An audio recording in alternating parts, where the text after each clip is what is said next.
In this video, we're going over labor economics in sports. We're going to cover pay and performance, the labor market itself, and then labor unions. Sports is interesting because it's a uniquely good way to study worker pay and performance. Unlike many other industries, we have precise detail on the firm's performance. So in this case, think of the team. Whereas we have some information, especially for publicly traded firms, on how they're doing, how their bottom line is, how much they're producing, how much they're making, profit-wise, etc. But with the team, we have extremely detailed, very precise, very fine data about their wins and losses and all the different ways that we might want to measure a sports team's performance. We also have even bigger gap in how we can measure worker productivity. In this case, that's the player. And so the worker productivity is a data point that's essentially unobservable in any firm. You're not going to find businesses. Maybe we could think of a few good exceptions, good examples. But as a general rule, we won't find any information on worker productivity, as opposed to a sport like baseball, where we can very finely measure a lot of that worker's productivity. We can measure all the different stats that we're going to be able to use to get at a player's performance. In a sport like baseball, that's extremely effective. Maybe basketball or perhaps soccer is less so, but you're still going to be able to measure that a lot better than you're going to be able to measure private firms, non-sport firms. And then, of course, finally, we get good information on salaries. So we know what different players make. So here's the 10 biggest contracts in MLB history as of the 2023-2024 off season, where different free agents were signed. And of course, Shohei Ohtani at the time shattered the largest contract record with his 10-year, $700 million contract. What's sort of interesting about this is we see in this time period, which one is the oldest contract on here? Maybe the Harper contract. Most of these are probably a little bit newer than his. I think Machado was the same offseason. You see finally some of the big contracts historically, like Alex Rodriguez, sort of being pushed off of the top 10 list, as we see a lot of recent, a lot of contracts in that 2020 to 2024 era being quite large MLB contracts. Okay, so let's start by building up the labor market, as we said we were going to do. And to do that, we're going to start with labor supply. Okay, so labor supply, the way that we're going to model that, let's think sort of broadly, what's the question here? And that is going to be that we see a trade-off between our leisure and consumption. So what you do is you provide hours of work that we'll call labor. So this L here is your labor. The way to think about that is hours worked. Hours provided in the labor market would be another way to say that. And in exchange, you get this wage. So just for clarity's sake, let's go ahead and write that down, because we're going to keep using that. So that's the wage that you get in return. Now, for the sake of this class period, obviously, if you took a labor economics course, you would cover a lot more in this respect and what all wages might include. So here, I'm just going to think about wage. You can, think about a situation where somebody's just getting paid for the hours that they're working. Salary makes that different. Different kind of compensation, insurance, or other different perks that you might get that aren't exactly dollars paid to you. But for the simplicity of this class, let's think about that in terms of just dollars that you're getting paid for hours work, sort of that absolutely most basic way that we think about work, and just exchanging it for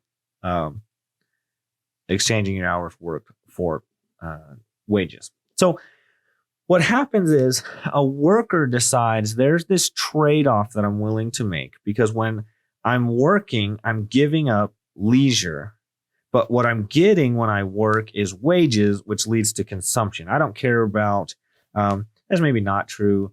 But for the most part, we don't work just for the sake of working. We feel good. We get other benefits out of being productive and working and whatnot. But at the bottom line, mostly what we care about is getting compensated for our work.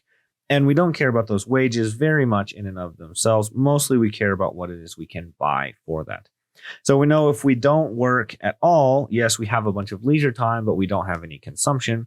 If we spend all of our time working, then we can consume a lot, but we don't have very much time for leisure. We can think about some examples of this. Somebody who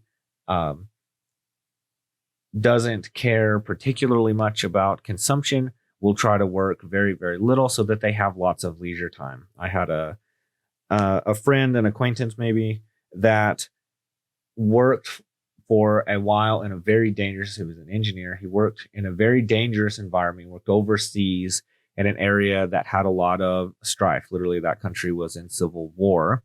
And this American company had what tantamount almost to a military base surrounding their facilities there. He went and worked there, made, I forget the exact numbers, 3, 4, 5 times as much per year as he could make doing the exact same job here in the United States. Then after 2 or 3 years of that, quit his job and then just went traveling around the United States and backpacking and climbing mountains and visiting and whatnot, because he'd essentially in 2 years worked 7 or 8 years wages wise. So it's not exactly like the leisure consumption trade-off, but you can think about how somebody like that values that leisure, and so they're willing to sort of work and save up and then spread that money out. As far as I know, this person is still doing that many years later.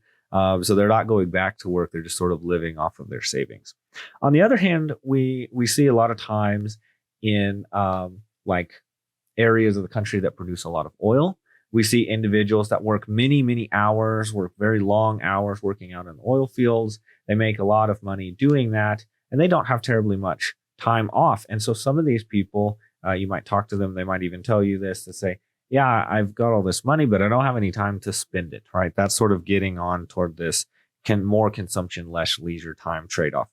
Really classic examples of this, I say classic, like the most extreme examples of this would be like a CEO, right? CEOs make millions of dollars a year. If you're a CEO of a Fortune 500 company, obviously CEO of smaller companies won't. But, think about some very long, since we're talking about oil, think about something like ConocoPhillips. That person probably makes $10 million a year, give or take.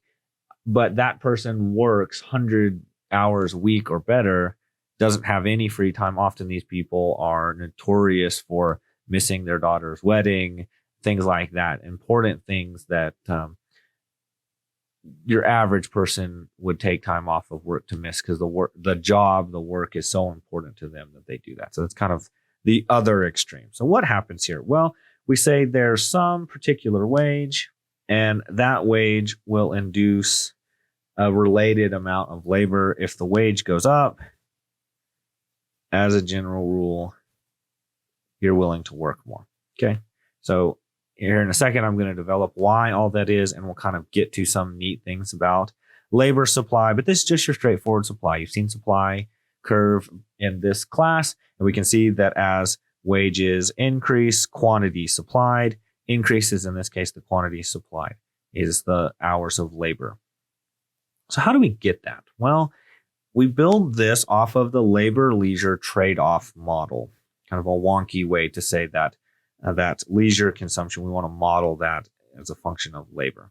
And this is built off some very deep ideas in economics. And the one that I want to highlight here is an idea called choice and cost. That's a book written by James Buchanan. And it has several really important ideas in there. And one of those is that choices are made among alternatives. So a cost does not exist unless a choice is associated with it. A cost doesn't exist unless there's a choice associated with it, right? Something's not a cost if there's no alternative use of the time, the money, the effort, whatever it is you're spending in order to get. Okay, this is the central idea of choice and cost. Okay, so here's the beginning of the preface from the book Cost and Choice: An Inquiry in Economic Theory by James Buchanan. Fantastic little book.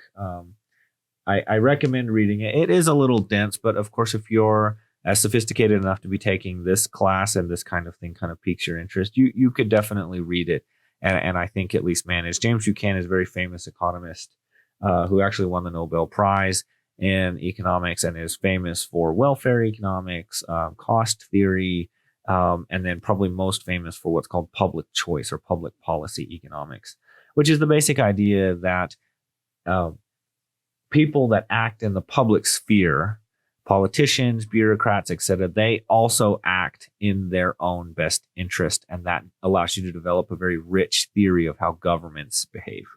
But let me read this to you really quickly, just so you can kind of get a sense of what Buchanan is talking about. And remember, this is from the preface of this book, Cost and Choice. I wrote it down choice and cost, but I guess it's cost and choice. You face a choice. You must now decide whether to read this preface or to read something else, to think silent thoughts, or perhaps write a bit for yourself.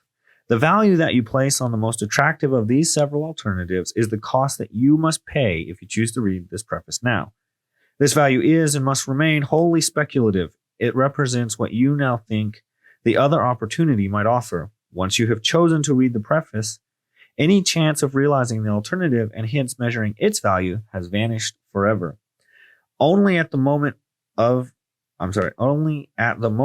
instant of choice is cost able to modify behavior. So the basic idea here is you probably see opportunity cost in there. We've talked about that in this class. Any of your econ classes will have talked about that.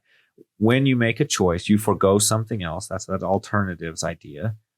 And so there's a benefit foregone by choosing between two things. And that's where the act of choosing is very important. But notice that there's two other things. One is that it's speculative. It's speculative. So there's several things that I'll add to this. One is it's speculative. Speculative means in this case it's unknown, right? So imagine you've probably had this situation. You're driving around town with your significant other or a friend or something like that, and you say, "Hey, let's go to lunch." And your friend says, "Good idea. Should we go to Chick-fil-A or should we go to Burger King?" And then you sit there, you mull it over, a difficult decision. You say, "Let's go to Chick-fil-A." You go to Chick-fil-A, you eat lunch. Now you've missed the opportunity to go to Burger King, right? You've spent the money, you've spent the time. It's now time to head back to work or school or whatever you're doing.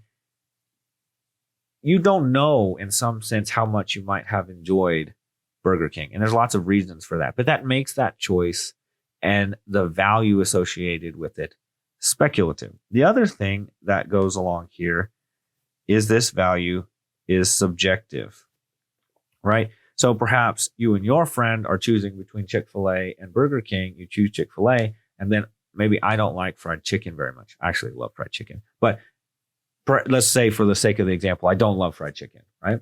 And so I look at that and I say, how could you choose the fried chicken over the burger? What's Burger King's flame broiled burger, right?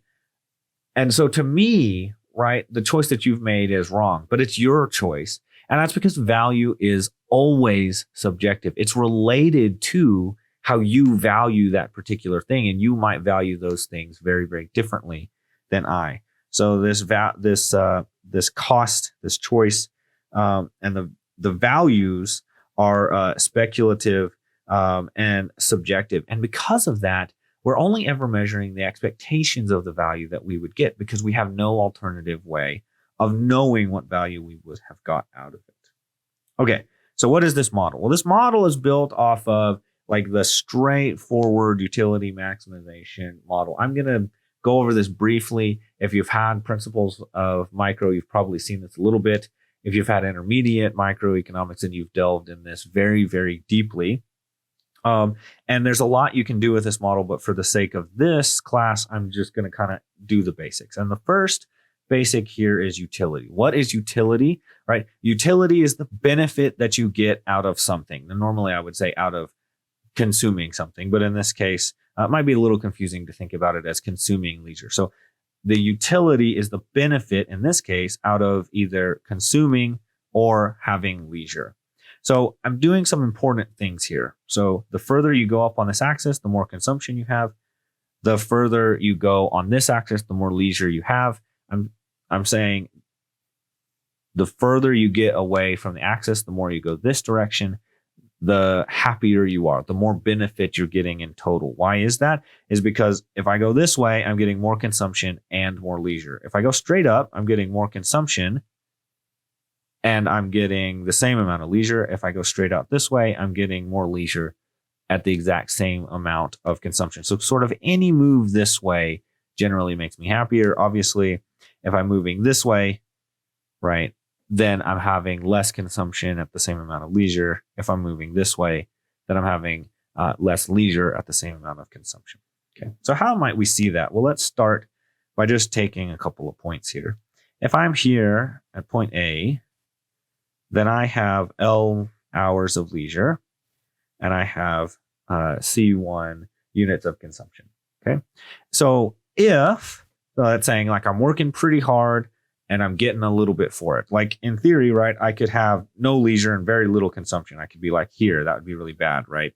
That'd mean I'm working hard just to survive, spending all my hours just to have enough consumption to survive. So what happens if I get a job that's the same number of hours, the same difficulty, the same everything in terms of the job, but it just pays more? Well, that would be like moving this way. On the other hand, what if I got a job that was fewer hours, but a little bit higher pay? And so those two things sort of offset in terms of how much I could buy, but I got way more hours off. So what I'm showing you here is by moving from this curve to this curve, in any way that I move, I'm getting more utility. I'm benefiting more. I'm happier. So any move, every curve that I draw out here is more and more benefit, happier and happier and happier.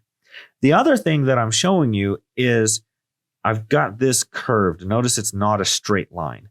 What does that mean? Well, what that means is if I get way out here on the end of the curve, I get less and less leisure, right? More consumption is required to sort of offset that. So if I'm here at C1, L1, right, and I get a job that puts me here, right, and I work more, so therefore I have less leisure time. I'm go to L3 here, and I get a little bit more consumption. Notice, right, that the amount of leisure that I lost is smaller than the amount of consumption that I got, but I'm the same amount happy. And the further I move out here, right, let's just do another one just to really drive this point home, right? I get a lot more consumption and just barely any reduction in leisure, right? It's just that little itty bitty gap from L3 to L4, right? But I get the same, roughly the same size jump from C1 to C2 as C2 to C3, but I lose even less leisure. But because I have so little leisure time down here, remember this is 0 back here at the origin. Because I have so little leisure time, it's like if I spend all my time, I wake up, I eat, I go to work, I work all day, I come home, I eat, I go to sleep. If I get even less leisure time, now the amount of time that I have to eat went from 30 minutes to 15 minutes, that will make me even more miserable. That will be a very big impact, right? And of course, the same logic the other way, right? Getting a bunch more leisure when I have very little consumption doesn't make me happy. So what these curved lines really tell us is that we prefer a mix of goods. We prefer a mix of consumption and leisure. Not many people want zero leisure and a bunch of consumption, right? There's very few people out there who want to work 120 hours a week and have very little time off. There's not very many people out there who are trying to work 16-hour days, barely able to fit their 8 hours of sleep in around it. And on the other hand, there aren't many people that, want to do nothing. They want to just lay around and they're willing to live without any consumption. And of course, you can immediately see some things would come to your mind there, different assumptions that I'm making just sort of about the nature of the model. Okay. The other thing that goes hand in hand with this is the income constraint. And the income constraint is just this idea that as I have more income, I can trade off consumption versus leisure. Okay, so if I have income, that I can then make that trade. So now, normally, a lot of cases, a budget constraint, I would just draw like a straight line. But here, what I want to show you is, if you have some income V, not income, if you have some purchasing power V that is not income, then your income constraint, this budget constraint of yours, will have this little kink in it, right? And so there's some amount of consumption that you have, no matter how much you work. The other thing is, leisure has a maximum. There's a physical maximum. I can only have 24 hours a day of leisure, right? And so what this graph is saying is, if you are at 24-hour leisure, but you still have some consumption, you're here. And I'm just saying it's possible, whatever that number is. You have, that's money saved, that's income dividend, that's some money that family sends you every month. You know, you're not working for it, but you're still getting it. Okay, let's put these two things together. Well, if I can get the page to move. There we go. Okay, so the first thing I want to talk about when I combine these two things is the preferences that people might have. So let's take a look at this first situation. And we're looking at an individual who has this set of utility curves, right? So those are like different levels of happiness that somebody could have. And would they rather be on U2 or would they rather be on U3? We know that we're happier the further out we are. So U2 makes us happier than U3 does. Okay. So we could spend all of our money and we could be on U3, right? We'll call that C1, C2. Alternatively, we can spend all our money and we can be on C2, L2. So this person, are they happier with more consumption with this amount of leisure, or a little bit less consumption and a little bit more leisure time? Now, obviously, we could do the opposite, right? What if I come up here and I find this intercept, which that one just happens the way that I drew it, didn't necessarily mean anything by it. It means they don't work at all. And so they're down at this base level of consumption. So they have only that consumption. This is roughly V, right? And they take all their time off. Notice that this person is not happier at high consumption, low leisure as they are complete leisure and minimal consumption. They're happier at a blend of those two things. This is related to their preferences. This is just how much they dislike work and how much they like consumption, whatever it is that they're consuming. Well, let's take a look. What if instead of having utility curves that look like this, we have utility curves that look like this? Now, notice kind of what I did here, right? Is I kind of lined these points up, this point with about here. Not perfect, but you can get the idea. You can follow along here. So roughly, this looks a lot like, I'm going to call that L2 just because that's a convenient. So C2, L2 for this person looks about like it did for person A. But this person gets on a higher utility curve being out here on L3, C3, right? It means, what's the difference between this person and this person? Their utility curves are sort of shifted straight to the right. If you compare this one to this one, right? It's sort of over here to the right. That means this person has a preference towards leisure away from consumption. So this person's preferences are that they would rather work less and consume less. And then, of course, I could draw another one where the curves were up here, right? And that person would prefer to consume more and work more. Okay, the other thing we can look at is a wage change. So here, imagine that I'm initially on U2, and I named that U2 because that's what it was over here. I'm initially on U2, right? And so I'm at, get this in frame. I'm at this point here, So I'm at, let's call it L2 and C2 to be consistent, like so. And then my wage changes.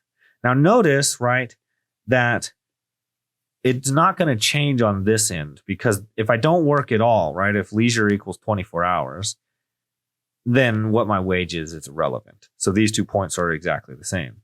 But if I spend all my time working, remember this is the axis here. So if I spend all my time working, leisure goes to 0, that will have the biggest gap, right? Because then my wage rate. And then of course, the difference is in the slope of the line, because the wage is the slope of the line. That's what I was saying earlier when I was talking about the income constraint and its slope, right? So if it goes down, this is related to a wage decrease. Okay, so I had to take a job. Maybe for whatever reason, I had to move. I had to switch jobs. When I switched jobs, I ended up making less money. Now, at that job, I am going to end up being less happy in this case, right?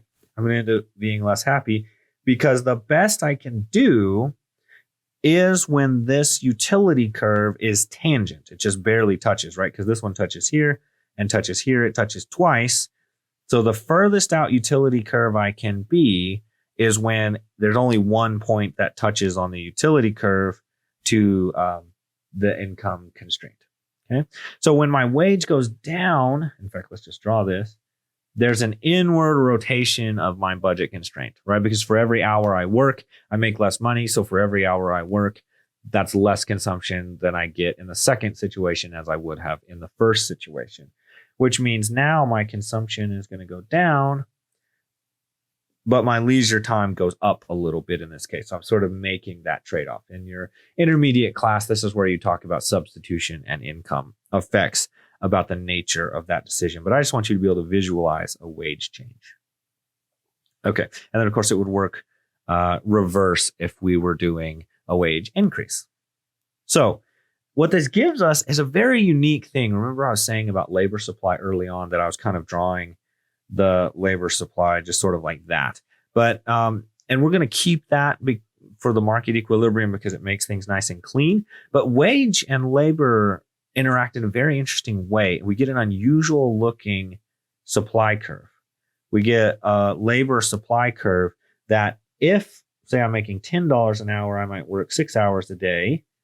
And if you offer me $20 an hour, then I might increase up to 8 hours a day that I'm working because, right, I'm making this trade-off.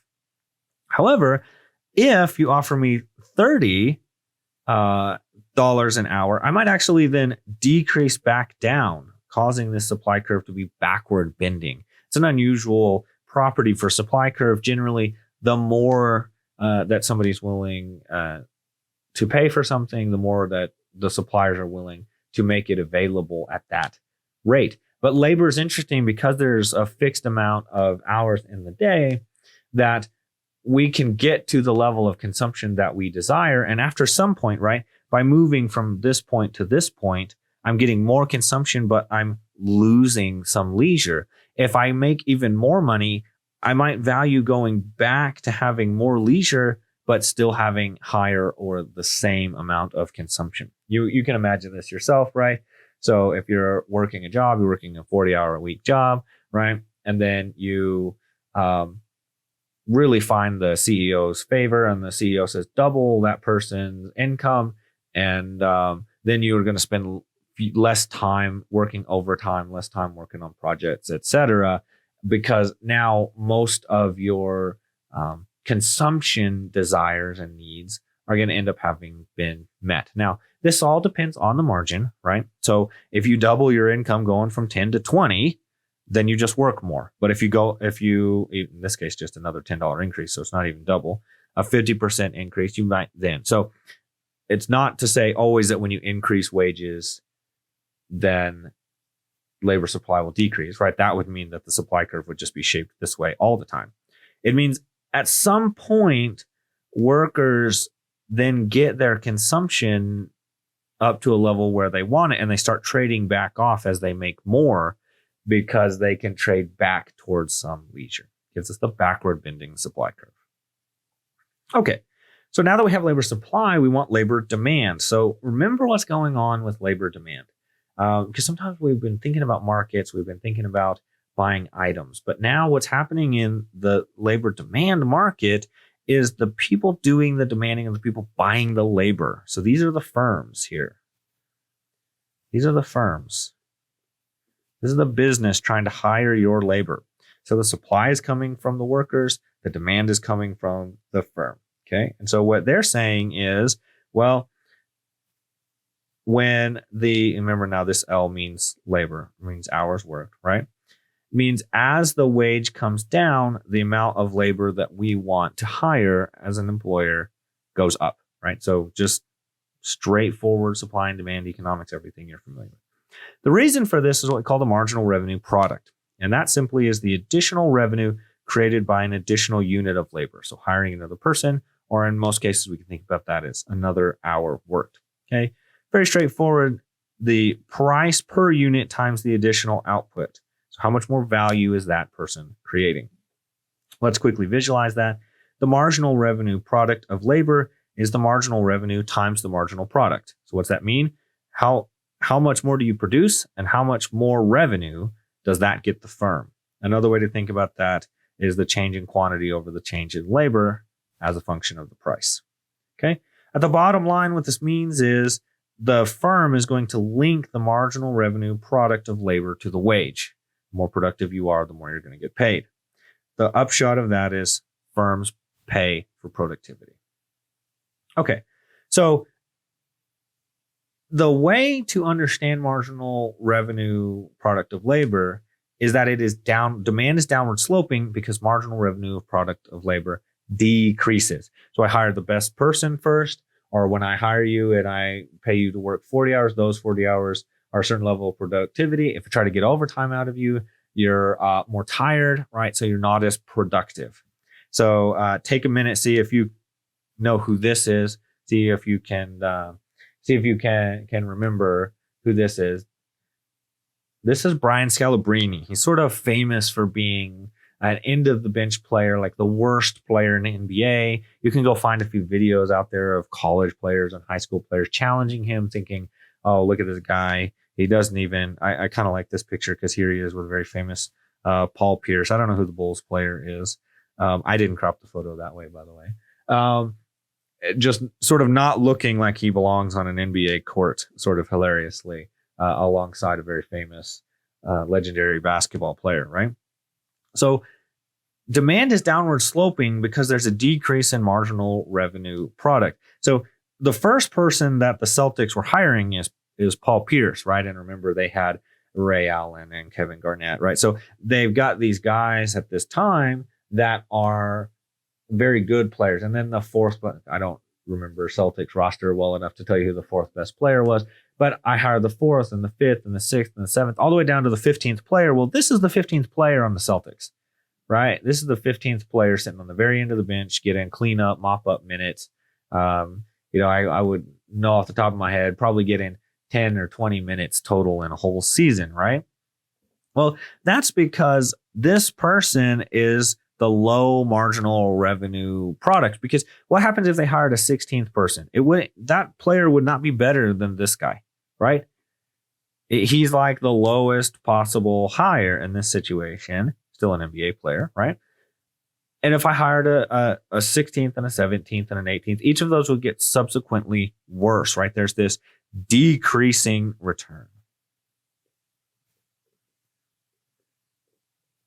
Or let me use the really classic econ lingo, diminishing returns.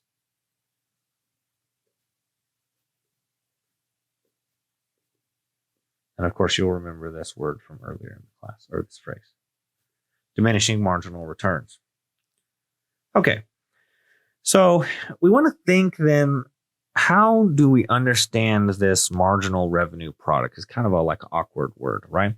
But what I want you to think about it in the context of sports is this is the marginal revenue product of player I when they play for team J is the additional revenue that the team gets from a win times the amount of wins that can be contributed to that player. So it's hard to say, right? Team sport like basketball, like how much of a win is attributed to Brian Scalabrine, how much is attributed to Paul Pierce. More on that in a moment. So let's think about basketball for a minute.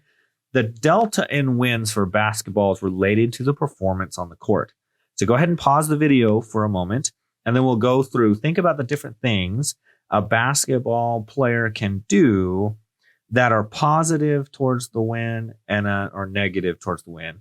I'm going to list here kind of the classic, straightforward, out of the literature kind of thing. What can a player do to make an impact for a court on the win? So go ahead and pause.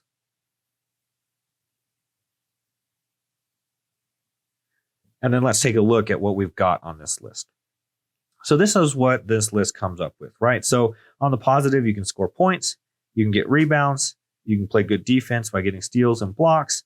Of course, you can get assists and then make free throws. Free throws is important, right? Because it induces foul trouble on the other team as well as scores you points.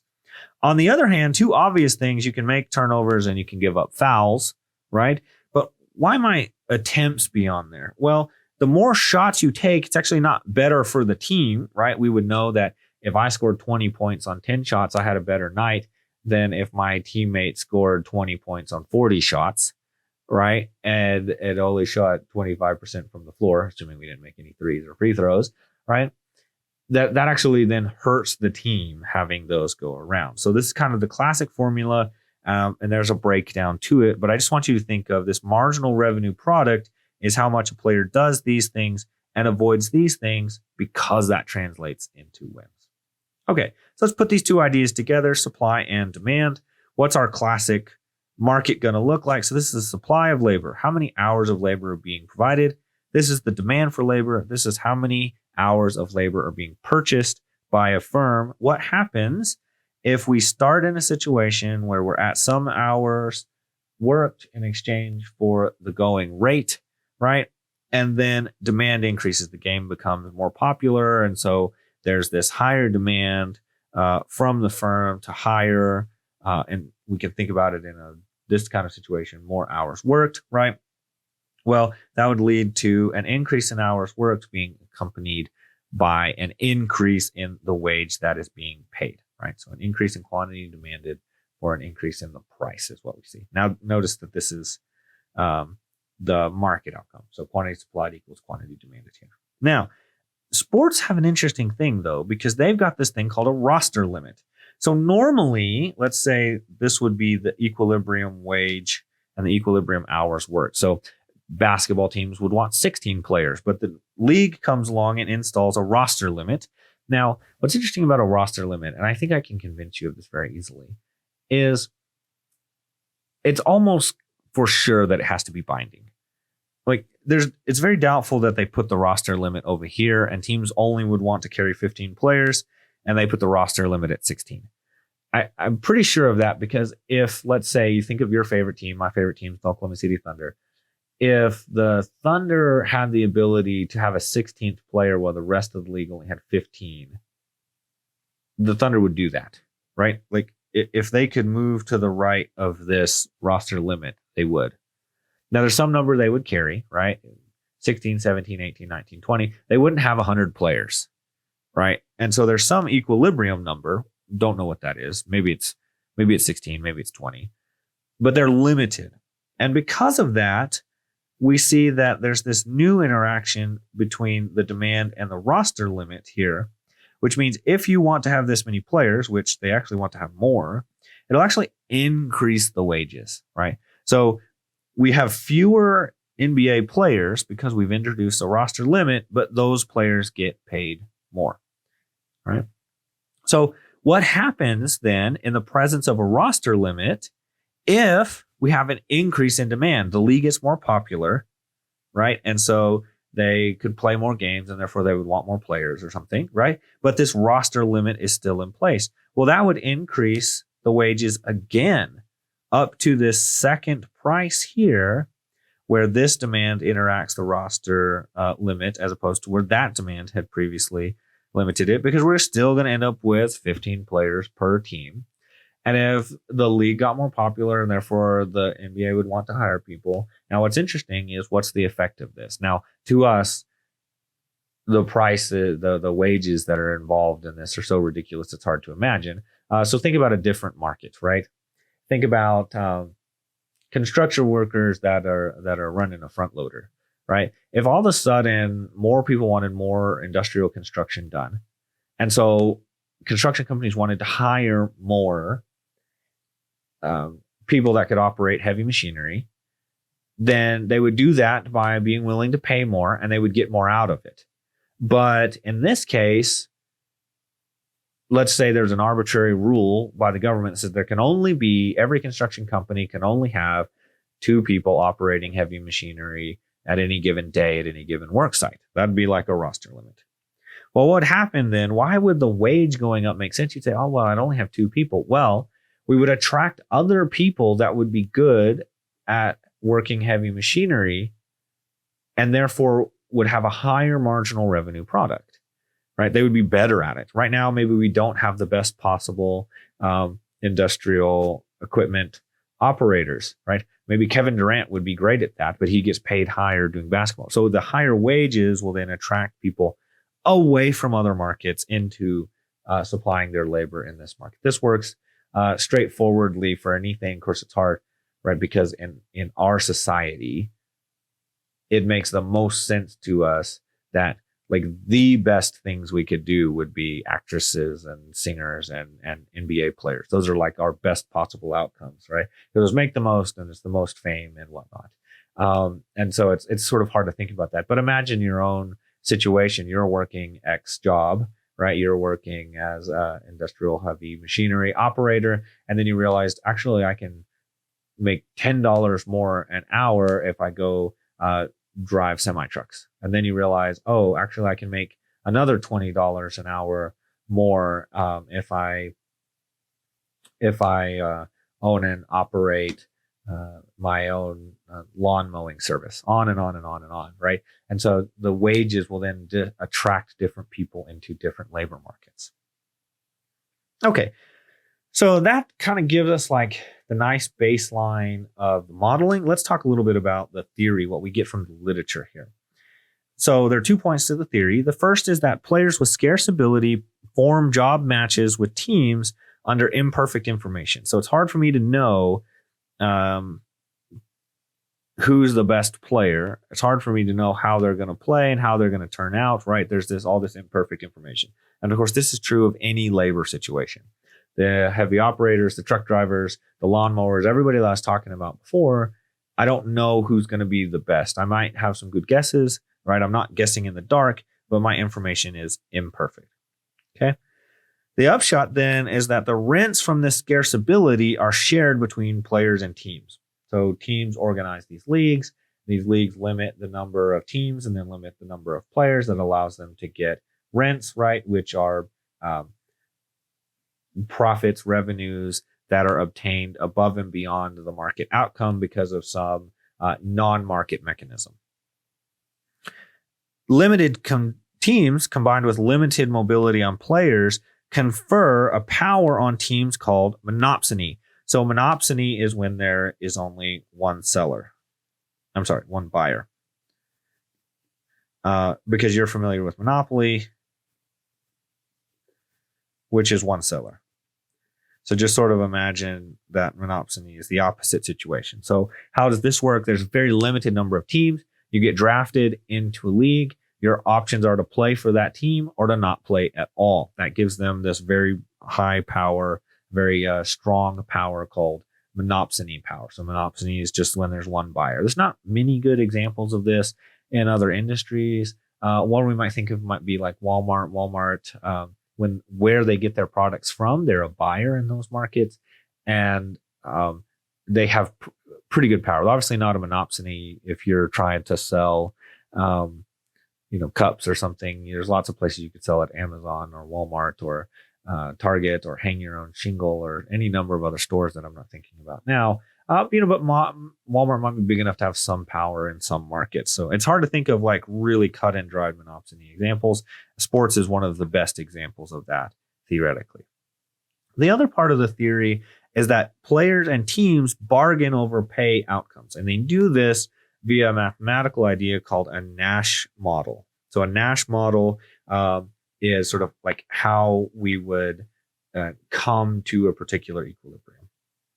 So a team gets surplus from excess player marginal revenue product over that of the next best player. So if I go out in free agency and I want to sign a player, what I'm doing is I'm getting benefit from the difference between the player's ability that I sign and who I would sign instead. That should sound familiar. That's cost and choice again, right? So I go to the free agent market and I can sign Paul Pierce or I can sign Brian Scalabrine. If I sign Paul Pierce, then I get the benefit of the difference between Pierce and Scalabrine. On the other hand, the player's surplus is the excess of his performance over that of the next best player. So if Paul Pierce is on the market and the next best player is Brian Scalabrine, so there's this huge gap, then Pierce's surplus of pay will be that difference between those two marginal revenue products. The consequent salary is related to the salary needed as replacement salary. So the salary of the free agent and the difference between the marginal revenue product of a player and the next best alternative. Okay, so that's just saying any player's salary is based on the difference in quality between them and the next best alternative. So notice that that doesn't mean the difference between player one and player two. If the best player in the world is LeBron James and the second best player is Paul Pierce, but Paul Pierce is already on a roster and LeBron James is a free agent, it's not the difference between LeBron and Pierce. It's the difference between LeBron and whoever the next best player is. Okay, so now think for a moment, pretend you're an economist and you want to write down a model that explains player pay. And you want to put everything down on this model that you can. And you think, what are the things that I could include in the model that would help me more accurately estimate, if I didn't know their pay, help me more accurately estimate what their pay would be. So go ahead and pause the video for a moment, see if you can write those down and come up with some of those. Okay, so the classic model straight out of the sports economic literature is this one. So it's pay as a function of age, right? So the older a player gets, the less that I want to pay that player.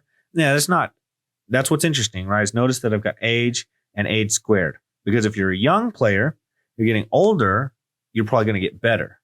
If you're an older player, if you're a medium age player and you get older, then your quality of your play will fall.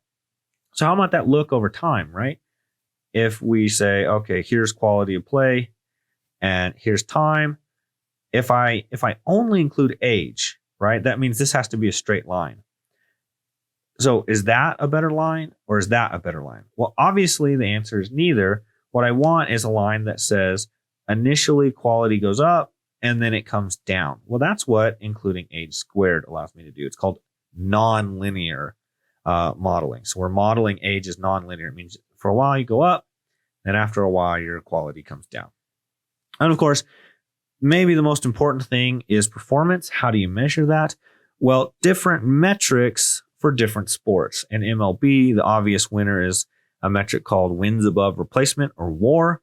The NBA has a famous one called player efficiency rating. And the NFL has a pretty obscured one called approximate value. Of course, this is roughly in descending order of how difficult it is to estimate player performance. MLB, this is a very good metric because either a player is good by preventing runs from being scored or by scoring runs. How do you score runs? You get on base, you get hits, you knock in other players, etc. The NBA, of course, we've discussed that, right? Your player efficiency rating is related to getting those positive effects and avoiding those negative ones. The problem with the NFL is the approximate value for a quarterback might be pretty easy to figure out. Completion percentage, yards, attempts, etc. Running back might not be terribly difficult. Yards gained, but how do you capture the value of that player? Pass protection, blocking when that team is not running. The same in reverse for a receiver. And how do I measure the approximate value of a receiver that always draws double teams, therefore opening up the other receivers even though he doesn't get as many passes caught as he would if, say, double teams were illegal. And of course, those are the easy ones. Imagine even more difficult things like defensive players. Defensive players often prevent a play from happening without ever actually touching the ball. So a quarterback goes to throw to his favorite receiver, but the cornerback has him covered very well. Sometimes the quarterback makes a mistake, throws the ball, interception. Sometimes he just chooses not to, and then he gets sacked. How do we attribute that to the quarterback? Cornerback. It's difficult to tell. And it's even harder maybe for linemen, right? Especially offensive linemen who don't have terribly many stats, maybe sacks allowed, maybe pancake blocks or something like this. But overall, very difficult to measure. So much more obscure. Now, our model can include age and performance, but it's also going to be related to things that are sort of like out of the player's control. How long have they been around in the game? If a team is trying to get a particular player, well, how much revenue are they getting? That's a function of their population in their host city and the attendance at those games, right? So a player that signs with the Los Angeles Dodgers will get more than somebody who signs with the Milwaukee Brewers. Of course, if you could ideally measure it, it's difficult, but if you could measure it, you'd want the player's reputation, so sort of off-field. Are they a hard worker? Are they disruptive in the clubhouse, etc.? And then, of course, you want to control for the position that player plays. Tight ends are just going to make less than quarterbacks. You also care about what teams they've been on. If I'm a really great player on a really bad team, how's it going to translate if I go to a really good team? And then, of course, finally, just season. Like over time, pay tends to go up. If you have a shortened season like the 2020 MLB season, then pay in that year will be less just because of the nature of the season that was played there. Okay, let's turn our attention to labor unions. So in a regular labor market, this is how labor unions work. There's labor supply, there's labor demand. We get equilibrium out of those, everything that we're accustomed to doing. Then a labor union comes in and it acts as sort of this restriction on how much work is going to be provided in order to drive the wages up. That's how we get this increased wage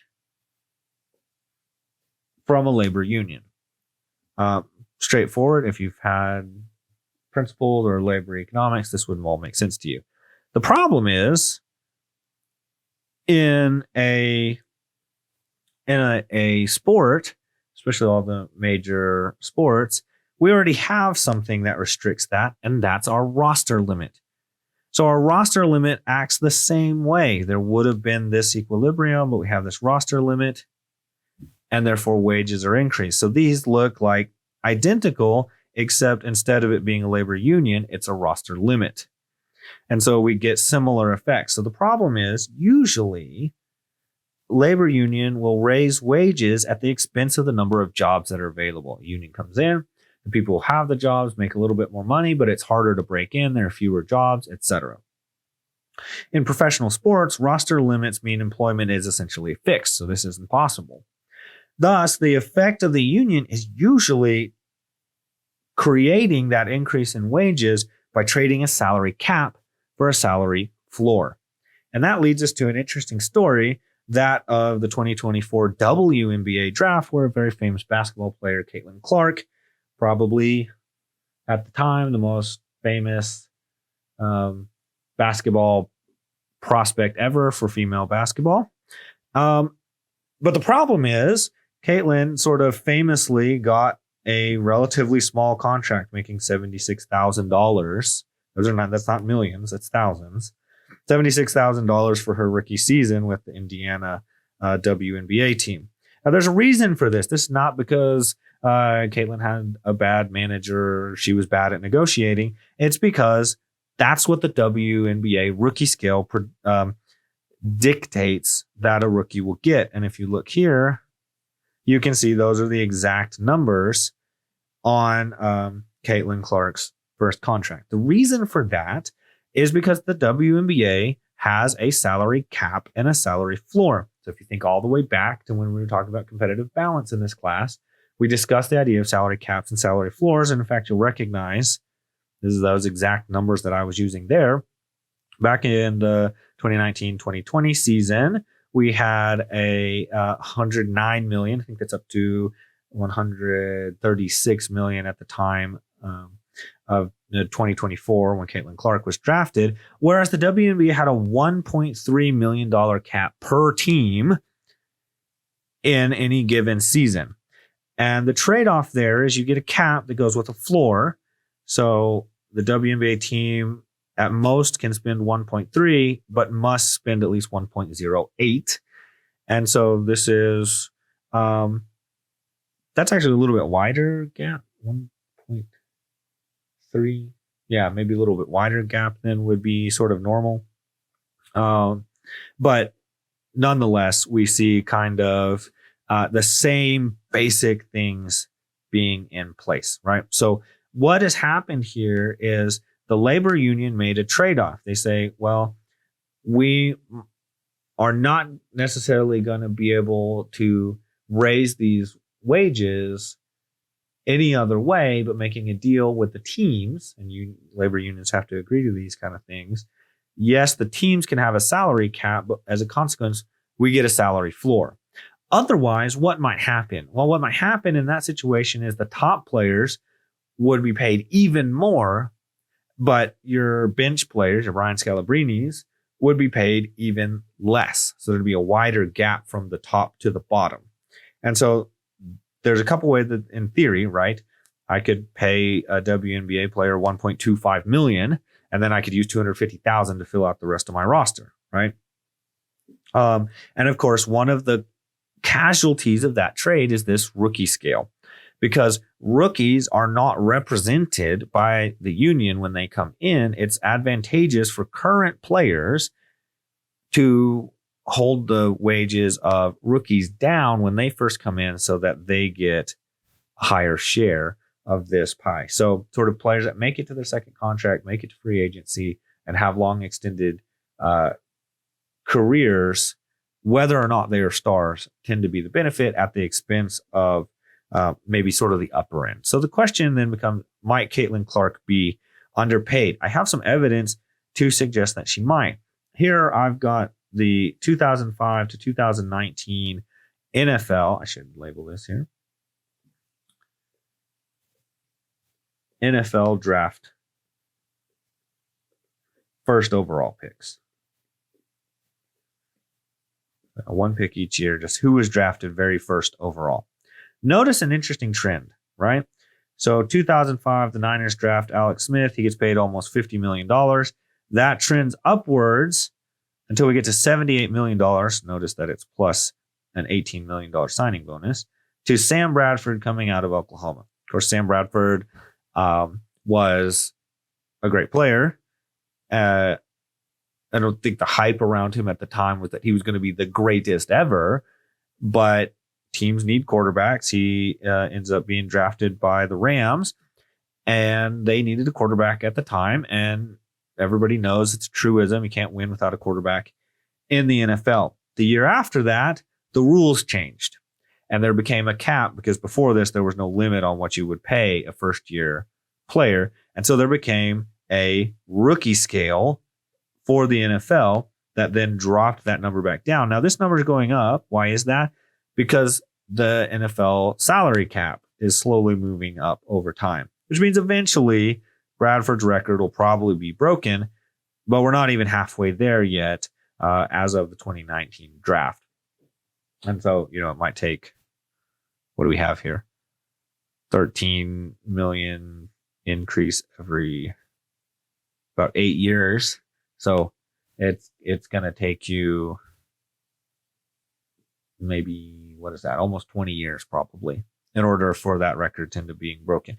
Why does this suggest that Caitlin Clark might be underpaid? Because Caitlin is obviously sort of in this paradigm here, not the paradigm where there's no rookie schedule. So Caitlin Clark being the 1-1 overall pick probably would have made quite a bit more money than she's doing now. Good heuristic, maybe based off this, would be maybe double what she could be making, what she is making now.